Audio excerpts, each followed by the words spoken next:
Bien, chicos, ¿ustedes ven la pantalla de mi compu? Sí. Bárbaro.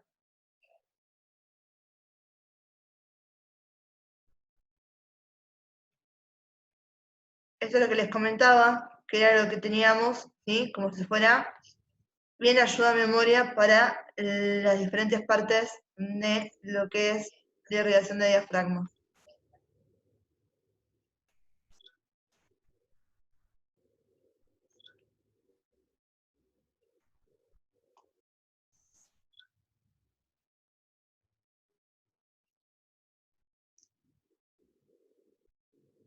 Bien, demos 2 segundos que se terminen de unir los compañeros y ya enseguida empezamos.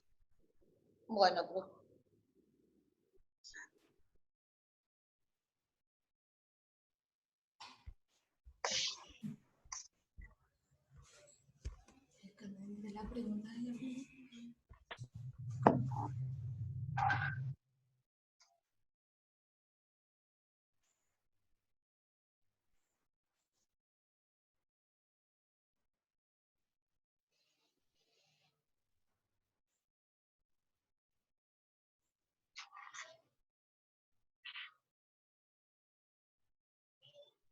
Bien, acá entonces tenemos, fíjense, la superficie torácica, ¿sí? Partimos de acá, que tenemos aorta torácica, por un lado, ¿sí? Acá, ¿por qué no les hice flechita? Hice 3 puntitos punteados, ¿sí? Porque aorta torácica y aorta abdominal son porciones de la misma arteria, no es que una es rama de la otra, ¿sí? Entonces, de la aorta torácica vamos a tener a la arteria subclavia. La arteria subclavia me va a dar como ramas a las arterias mamaria o torácica interna, arterias pericardiofrénicas y arterias musculofrénicas. Entonces, todas estas son ramas de la subclavia, que a su vez es rama de la aorta torácica. Y la única arteria que me irriga el diafragma en su superficie torácica, que es rama de la aorta abdominal, van a ser las arterias frénicas superiores. ¿sí? Entonces, de esta forma lo tenemos separado a la irrigación del diafragma, para que por ahí se entienda más así con las flechas.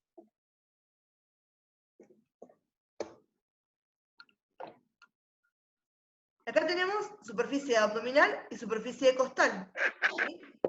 En la abdominal, rama de la aorta abdominal, tenemos a las arterias frénicas inferiores.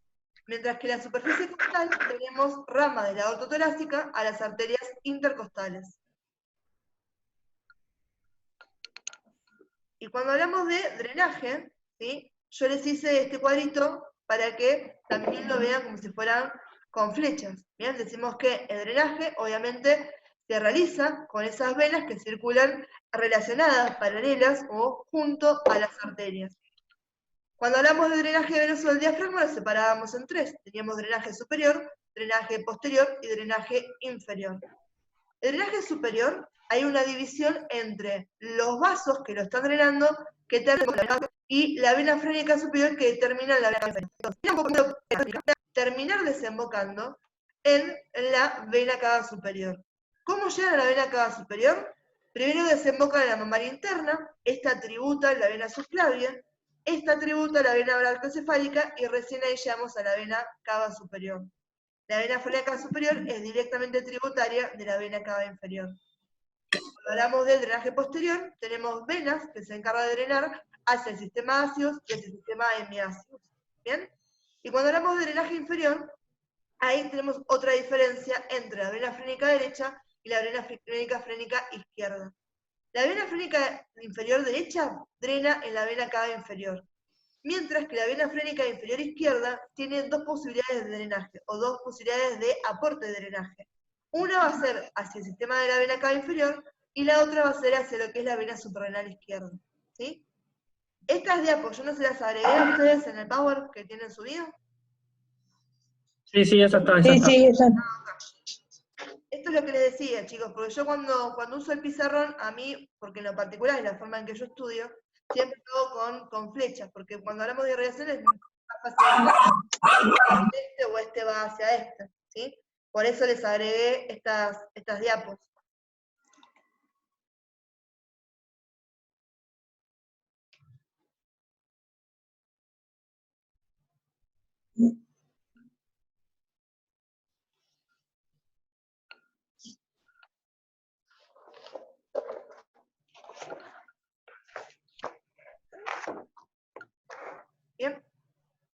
otras preguntas?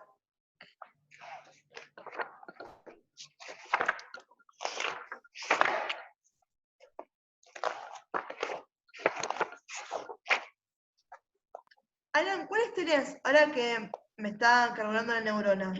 Los que me estabas preguntando eran sobre los subcostales, que también son largos y cortos, porque los intercostales tenemos íntimos, internos y externos. Sí, lo que yo preguntaba porque decía que en realidad me confundía la acción con la función. O sea, los intercostales decía que en la inspiración también elevaban la costilla. Sí. Pero esa no es la función, digamos, de los intercostales. Depende de cuáles. Cuando vas a hablar de los intercostales, acordate que son 3 grupos musculares diferentes. ¿Sí? Entonces, por ejemplo, si vos me hablas de los intercostales íntimos, si teníamos las porciones interósea y la cartilaginosa, cada una tenían funciones diferentes. ¿Sí? Uno podía los elevar y otros los descendía. Vamos a decir, para que te quedes más tranquilo, que estos músculos son accesorios a la respiración. ¿Cómo son accesorios a la respiración? Porque contribuyen a los movimientos respiratorios, ayudando a descender o a elevar las costillas. Porque yo lo puse había una pregunta, creo que decía, ¿qué músculos elevan la costilla? Claro, pues yo en un momento lo que hago con eso es, vamos por cada uno y fíjense que tenemos el cuadrito de resumen. En el cuadrito de resumen ahí tenés cuáles son los que los elevan y cuáles son los que descienden. Eso más o menos para separarlos en ese caso.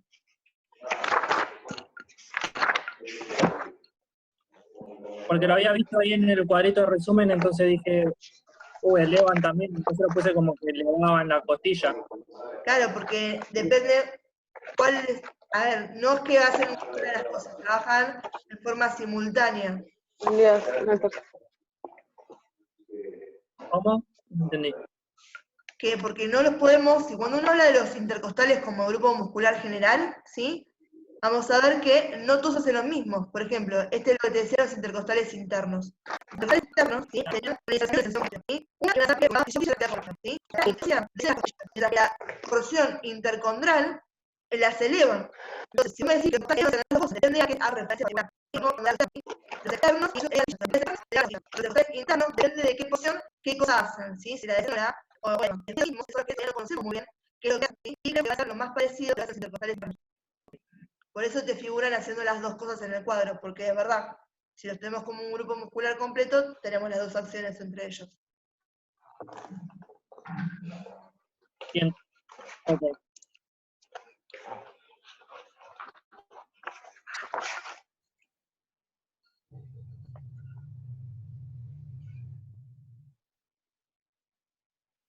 ¿Qué otras preguntas? Profe, yo tengo dudas con la función del infundíbulo. Sí. El infundíbulo es el encargado de separar los tractos de entrada y de salida de la sangre en el ventrículo derecho.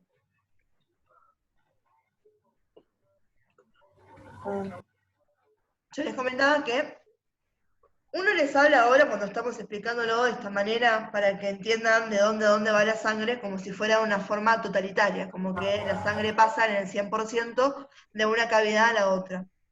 La realidad es que cuando hablamos del ciclo cardíaco, que son todos los movimientos cardíacos que componen un latido, ¿sí? Que tienen 5 fases, vamos a ver que el llenado y la eyección de la sangre desde y hacia los ventrículos no es al 100%. Por ejemplo, cuando empieza la fase de llenado ventricular, que es cuando estamos en diástole, y empieza a expandirse el ventrículo, ¿sí? Se llena solamente el 70%. Cuando contrae, ¿sí?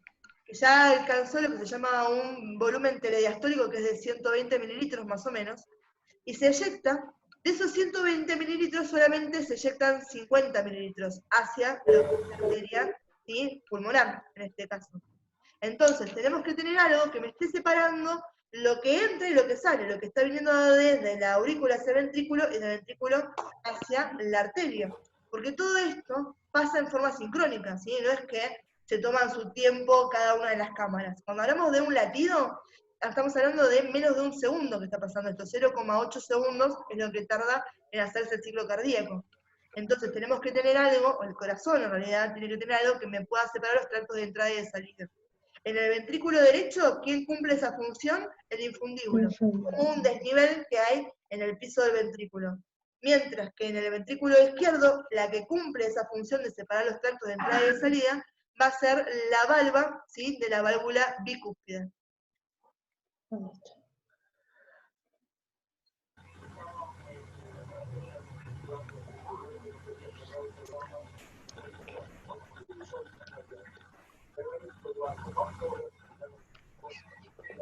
¿Sí? ¿Se entendió entonces cuál es la función que tiene el infundíbulo? Sí, profe. Respuesta corta, separar los tractos de entrada y de salida de la sangre en el ventrículo derecho. Separarlos, disculpe, ¿qué, profe? Separar No escucho. los tractos de entrada y de salida de la sangre en el ventrículo derecho.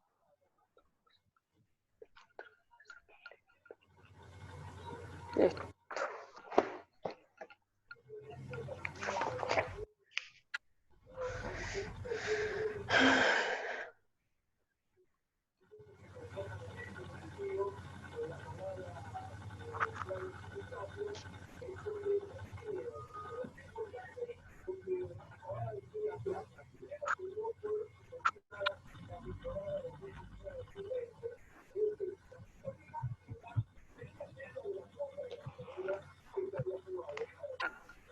¿Qué más, chicos? ¿Qué otra duda?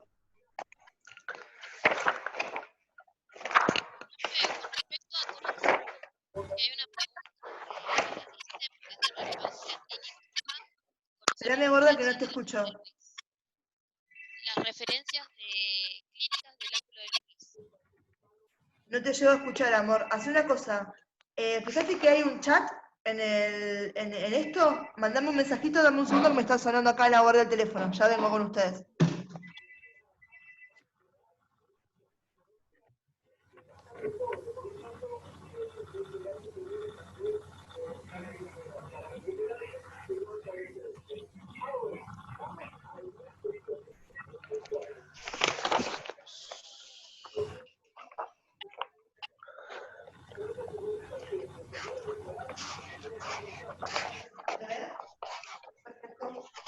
Ahí mi compañero ya está yendo. Fue al cuarto piso haciendo una imagen y ahora cuando viene se me recuerdo que haga esta, ¿sí? 417B, control de casa 108. Puede ser que haya ido a hacer eso, amor. Yo te he prestado hasta las 9, así que listo, cualquier cosa, si no lo ves por ahí, yo cuando llegue la aviso. ¿Vale? Eso.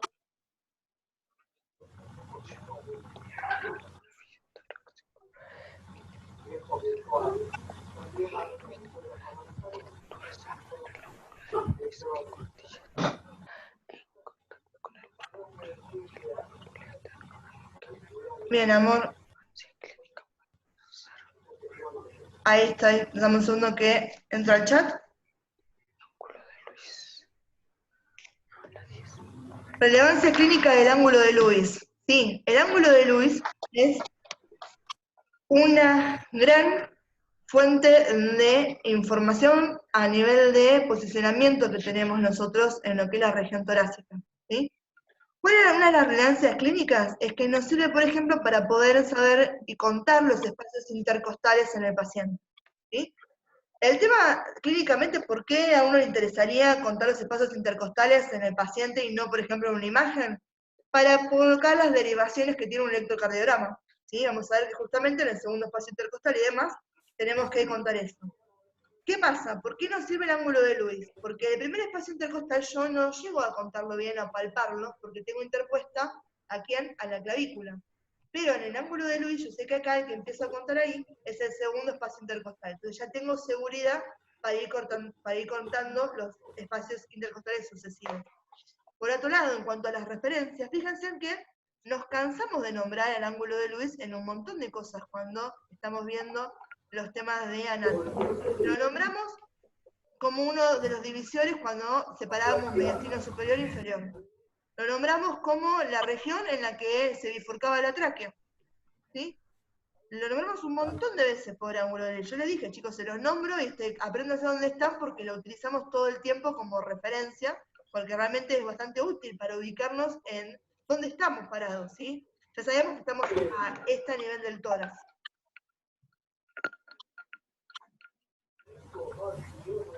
¿Sí, amor? ¿Se entendió entonces?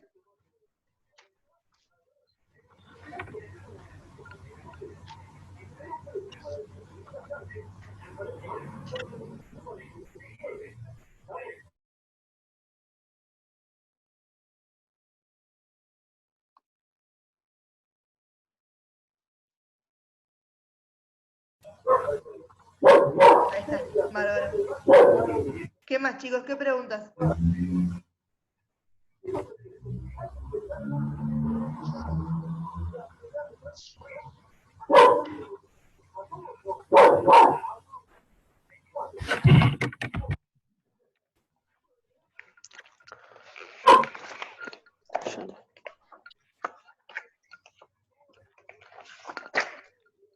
¿De corazón? ¿Alguna duda? Vamos por temas, ¿sí? Sacamos. ¿Cuál es la función del tubérculo de Morgan? Eso no lo entiendo. Tubérculo de Morgan. Sí, Morgan. Tubérculo de Morgan, ubicamos un poquito más. A ver. Dice cuál es su función. Esa no la encontré. En mama. Sí, sí, pero ¿qué función tiene? Se Claro. encuentra en la areola, son glándulas De sebáceas. bases hipertrofiadas. Sí, La función que tienen es secretar, ¿sí? Es de lubricar al pezón. Vos pensás que está todo preparado, ¿sí? A lo que es la mama para que el bebé coma. Y yo siempre le digo lo mismo, si alguna de las chicas es mamá o uno tuvo, ¿sí? Contacto con él que tuvo un bebé hace un ratito, al principio es hermoso, ¿sí? Le estoy dando vida a través de la mama, ¿sí? El contacto íntimo con la criatura. Ya al mes, ¿sí? Ya el pezón pobrecito no aguanta más, porque la criatura come cada 2 o 3 horas. Entonces, como tengo esa cosa de succión todo el tiempo, que es una fricción que estoy realizando, el cuerpo está preparado, ¿para qué? Para darle un poquito de lubricación. A veces no alcanza, por eso las mujeres tienen que ponerse cremas y demás para poder compensar esto. Los tubérculos de Morgan, que justamente estas glándulas sebáceas hipertrofiadas, tienen esa función de lubricar al pezón y permitir que sea más fácil la acción de amamantamiento. Okay.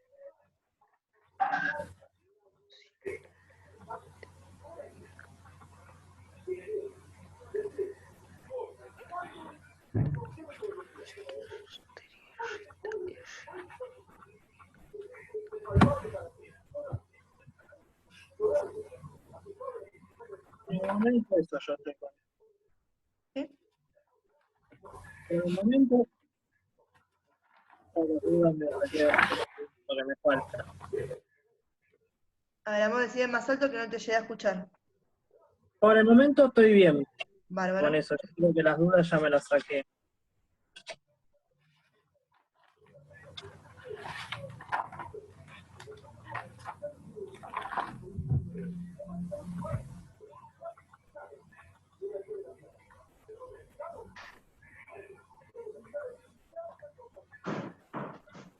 Para identificar las vértebras torácicas, Sí, ¿no? Sabemos que tienen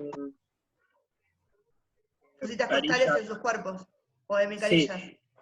sí, hemicarillas. Y la forma de corazón, también que es otra opción. ¿Es el sí, cuerpo o es el foramen de adentro? el cuerpo, el foramen tiene forma redondita, bien redondeado. Ok.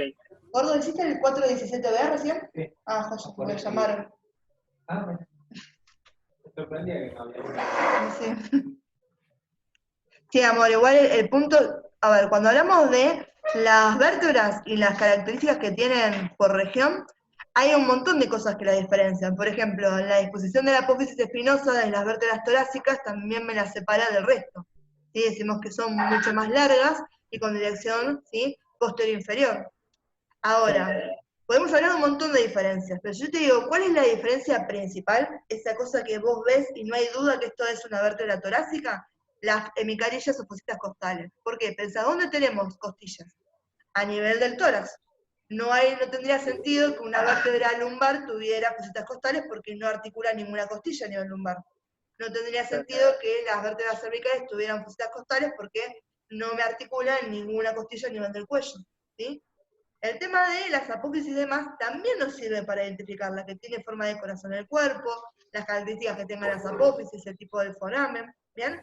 Pero como hay vértebras que son de transición, ¿sí? No nos normamos eso como lo definitorio, ¿sí? Nos sirve cuando hablamos por completo de la vértebra torácica, pero cuando tenemos que elegir una característica sola que me la distinga del resto de los cosas, ¿sí? Es aquella que no va a haber ninguna duda de que esa es una vértebra que pertenece a esa región. ¿Profe? ¿Sí, amor? Ah, estás con el barbijo. ¿Cómo? Acá llegué. Ah, sos vos, digo. Entré recién. Yo te había avisado que por el trabajo. Ah, ok. Y sí, estamos, hoy me engancharon de guardia, me cambiaron el viernes por el martes y acá estoy. Ah, ¿estás en el trabajo? Ujú. Sí, si estoy en casa con barbijo y cofia sería un tema. Re vos. No sé. No, está Tiene bien. mucho Lo que los haga sentir felices, ustedes están tranquilos en sus casas así, pero pónganse en el EPP de una, no hay problema.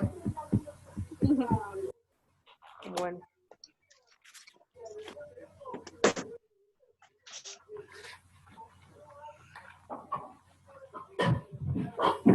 Profe, la irrigación del corazón se da solo por los vasos, las arterias coronarias izquierda y derecha y las venas cardíacas. Claro, amor, sí, porque después teníamos que, cuando hablamos de irrigación del corazón, estamos enfocando particularmente de quién, del miocardio. ¿Por qué? Porque del endocardio, ese recibía aporte por difusión de las propias cavidades cardíacas, ¿sí? Y el epicardio de las arterias y venas que irrigan y drenan a lo que era el pericardio. Entonces, al que realmente nos enfocamos cuando hablamos de circulación propia del corazón, o sea, circulación, hablamos de irrigación o vascularización, mejor dicho, del corazón, hablamos de las arterias coronarias derecha e izquierda, y de las grandes venas cardíacas que terminan con el seno coronario.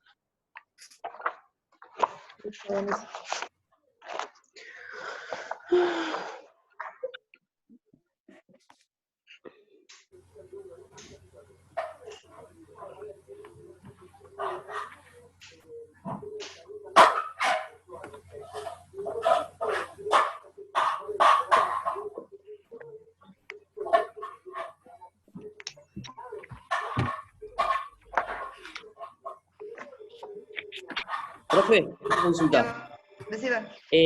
La cisterna de Kilo, cuando estamos viendo bueno, todo Linfático. lo que es linfático, ¿todos tienen la cisterna de Kilo o No. en algunos casos hay personas que la tengan y otras personas que no? Es una variación anatómica, ¿sí? Hay personas en las que los troncos lumbares se unen directamente y me forman el conducto torácico, y hay otras personas en las que los troncos lumbares se unen a nivel de la cisterna de Kilo y después de ahí sigue el conducto torácico. Y es una variación. ¿Puedo tenerla o puedo no tenerla? Ok, gracias.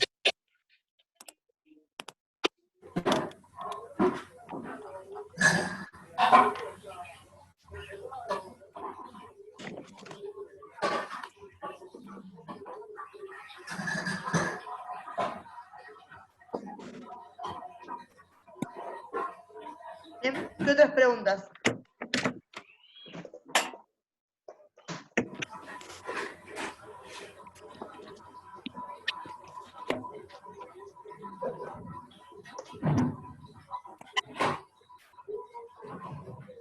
Profe, ¿el examen va a ser a desarrollar o cómo va a ser?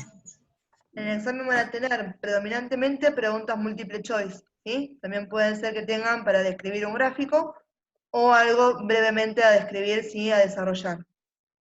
Gracias. Sí, pero la mayoría son múltiple choice. Bueno. Cuando se refiere a que le expliquemos el drenaje linfático, nosotros decimos que la linfa pasa de los capilares a los vasos linfáticos, de ahí a los ganglios, a los vasos mayores que forman los troncos linfáticos, y de ahí se divide en tracto linfático derecho y conducto torácico. Claro, ¿terminan en qué? ¿Sí? Empezamos ¿dónde? En los plexos, ¿sí? Plexos linfáticos que eran esos capilares ciegos en el intersticio, después teníamos los vasos, que iban aumentando de calibre, todavía aumentaban más de calibre cuando se interponía un nódulo en el medio. Terminábamos con los troncos linfáticos y finalmente estos dos grandes, ¿sí?, conductos de drenaje que me estaban, ¿sí?, era donde estaba terminando toda esta drenaje linfático.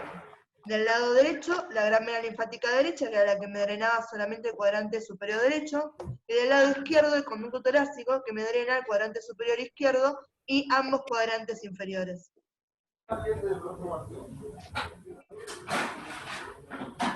Y terminan en... Termina en forma diferente si estamos hablando de el aporte linfático del lado, ¿sí?, del cuadrante superior derecho, termina en la confluencia del ángulo, ¿sí?, venoso que se forma entre la vena yugular interna y la subclavia. ¿Sí? Eso está del lado derecho y del lado izquierdo. Del lado derecho, ¿quién drena la linfa del cuadrante superior derecho? La gran vena linfática, o conducto linfático derecho, como le quieran decir. Y del lado izquierdo, ¿quién drena la porción, el cuadrante superior izquierdo y ambos cuadrantes inferiores? El conducto torácico. Ah, listo.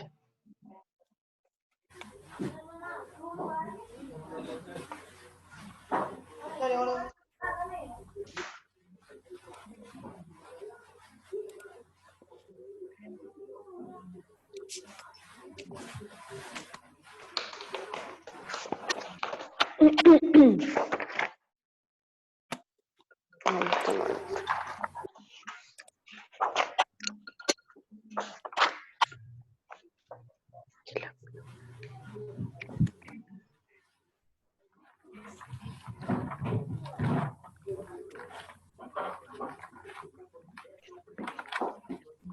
¿Qué más, chicos? ¿Alguna otra duda de respiratorio? Pregunto porque de respi casi ninguna pregunta me hicieron, por las dudas.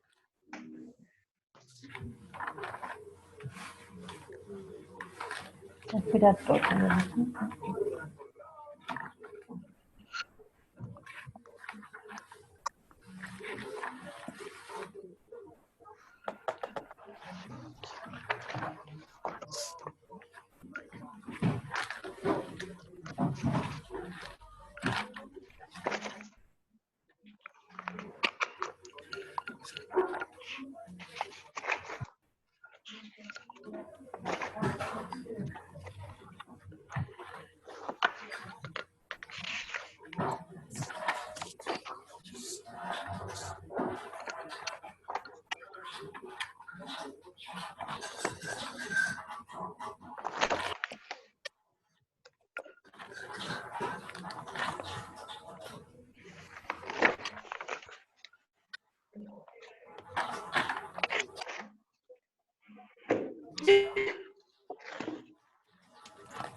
Profe, cuando dice cuáles son los componentes del árbol braquial,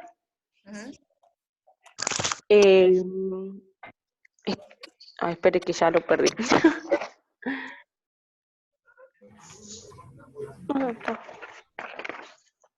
Espere que...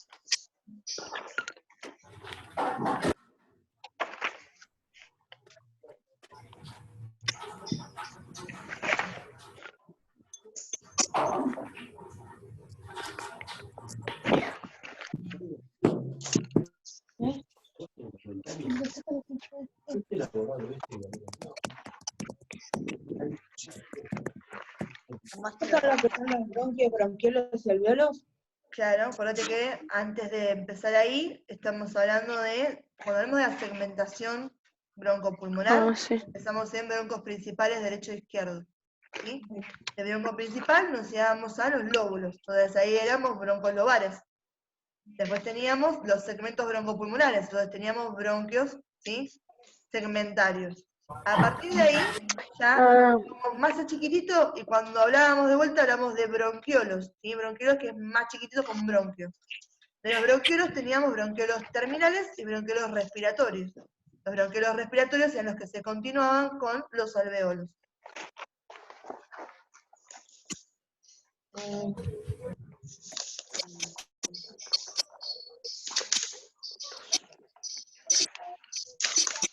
Bueno, componente. Esa sería la segmentación del árbol bronquial. Claro. Ah,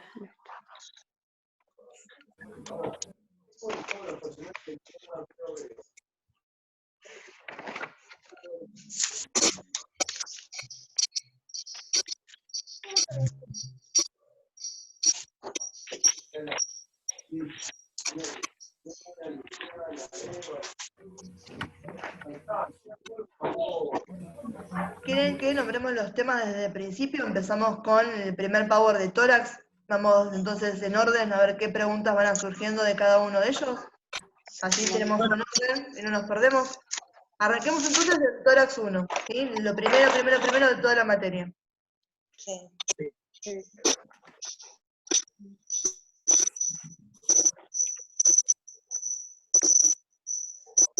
Entonces, con respecto a ese material, ¿sí? Todo lo que abarcaba el tórax 1, que hablábamos de división del tronco, hablábamos de topografía torácica, cómo se dividía en la región torácica a fines de estudiarla, ¿sí? Cavidad torácica, pared torácica, ¿sí? Tórax óseo.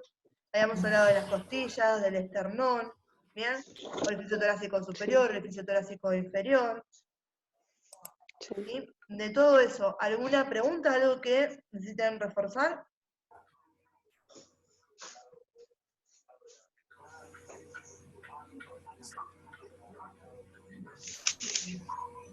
Y a mí me quedó una sin resolver, la que dice, ¿cuáles son las diferentes formas que los cartílagos se articulan con las costillas y el esternón? Bien.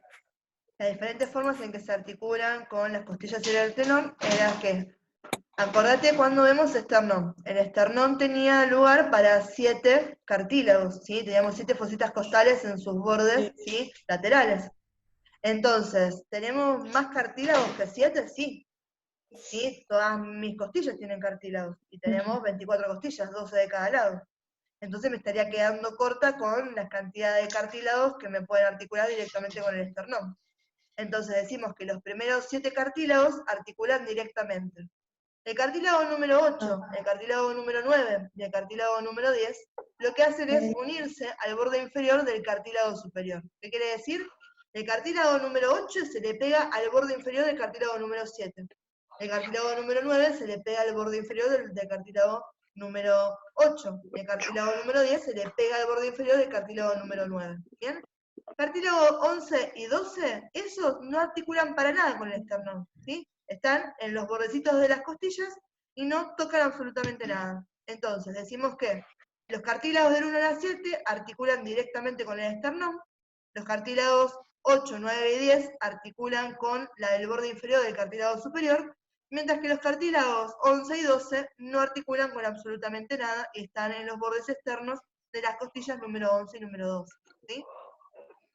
Sí. Listo. Profe, Sí. ¿cómo dividimos la región torácica para estudiarla? Es la única que no supe responder. La dividimos en pared torácica, cavidad torácica y tórax óseo. Gracias. De nada. Es de relevancia clínica conocer esta referencia del ángulo de Lewis, hablaba. Yo puse que era para tener, por ahí pasa, tenemos en anatomía, no sé cómo decirlo, la bifurcación de la tráquea y la que divide el mediastino superior e inferior. Para eso es... Sí, en realidad, y acordate, para poder empezar a contar los espacios intercostales. El segundo espacio intercostal lo tengo a nivel del segundo ángulo de Lewis, ¿sí? Eso a nivel clínico a mí me sirve un montón, ¿sí? Sobre todo cuando les comenté recién, cuando tengo que hacer un electrocardiograma, ¿sí? Donde yo tengo que poner las derivaciones a nivel precordial, ¿sí? Y siguiendo los espacios intercostales. El primer espacio intercostal yo no lo puedo palpar, me cuesta un montón porque tengo la clavícula en el medio, ¿sí? Entonces, el primer espacio que yo puedo palpar y darme cuenta realmente, che, este es el segundo, y sé con seguridad que puedo empezar a contar los espacios intercostales, va a ser el segundo. ¿Cómo lo verifico? Con el ángulo de Lewis. Yo voy al ángulo de Lewis y sé que ahí, ¿sí? Lo puedo palpar, lo puedo ver, me doy cuenta fácilmente y ya sé que ese es el segundo espacio intercostal, ¿sí? Y además, lo otro que tiene este ángulo de Lewis, como bien dijiste vos, es un punto de referencia anatómico muy importante para nosotros, sobre todo a nivel de lo que es la región torácica. Lo estamos usando todo el tiempo para referenciar dónde estamos parados.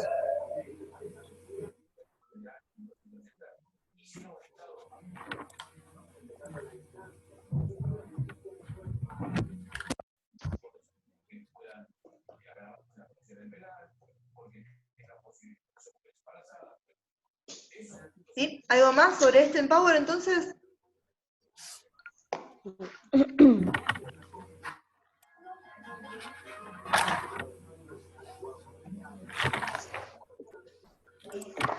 Describir una costilla tipa.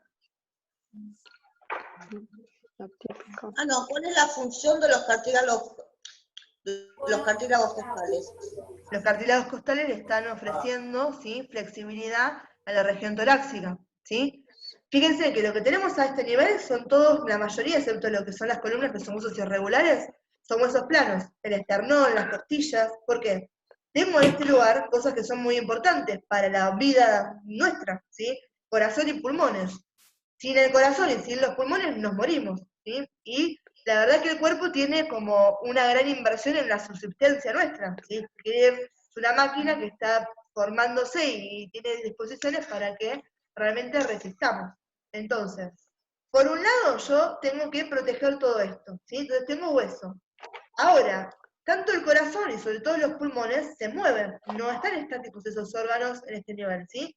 Fíjense, ustedes están respirando, ¿sí? Y nuestro tórax está cambiando sus proporciones. Si yo tuviera solamente hueso acá, ¿sí?, sería muy difícil el movimiento, ¿sí? El cráneo, por ejemplo, tenemos una bóveda completa, ¿sí? El cerebro no se está expandiendo, no necesito darle lugar a que esto se expanda. No hay ningún problema que esto esté cerrado, a no ser que el paciente tenga una hidrocefalia y estamos hablando de otra cosa, ¿bien? Pero a nivel del tórax, ¿sí?, yo tengo que poder realizar estos movimientos, ¿sí? Entonces, para poder permitir los movimientos respiratorios. Por otro lado, es como medio loco, porque algo que es demasiado rígido, un golpe en seco lo rompe, ¿sí? En cambio, algo que tiene flexibilidad, que puede tener rebote elástico, me lo aguanta. Entonces, al tener los cartílagos y darle esa flexibilidad, incluso estoy dando mayor resistencia a esta área. Entonces estoy permitiendo mayor movimiento y encima le otorgo mayor resistencia porque tengo más capacidad de absorber los impactos, ¿sí?, de tener ese retroceso elástico, ¿sí? Ahí se nos corta otra vez, chicos. En cuanto se corte, denme 2 minutos que yo les armo un nuevo